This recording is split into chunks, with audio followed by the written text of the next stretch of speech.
আমি গিয়েছিলাম মার সাথে বাজারে। তো তোমরা সবাই তো জানোই আমি বাড়িতে এসেছি।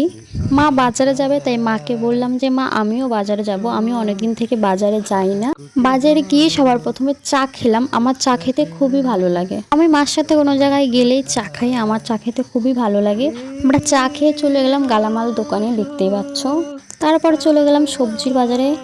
সবজি বাজার করা শেষ, দেখতে পাচ্ছ এক ব্যাগ মা বাজার করেছে সবজি। তো তারপরে আলু নিয়ে নিচ্ছিল। আমি আগের থেকে মার সঙ্গে বাজারে আসি। তো দেখতেই পাচ্ছ সবজি কেনাকাটি শেষ।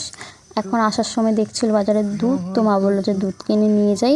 আর আমি এইদিকে মাটির ভাঁড়গুলো দেখছিলাম। তো তারপরে মা মাছের দোকানে গেল। ওই যে মাছ, এই মাছটা আমার খুবই ভালো লেগেছিল। দেখতে পাচ্ছ মাছ, আমি এত মাছের নাম জানি না, মাছ দেখে চিনতেও পারি না। তো মাছটা দেখতে পাচ্ছ কত সুন্দর। তো মাছটার নাম মা বলেছিল, বাট আমি এখন ভুলে গেছি। মাছটা আমার কাছে ভালো লেগেছিল, তাই ভিডিও করে রেখেছি।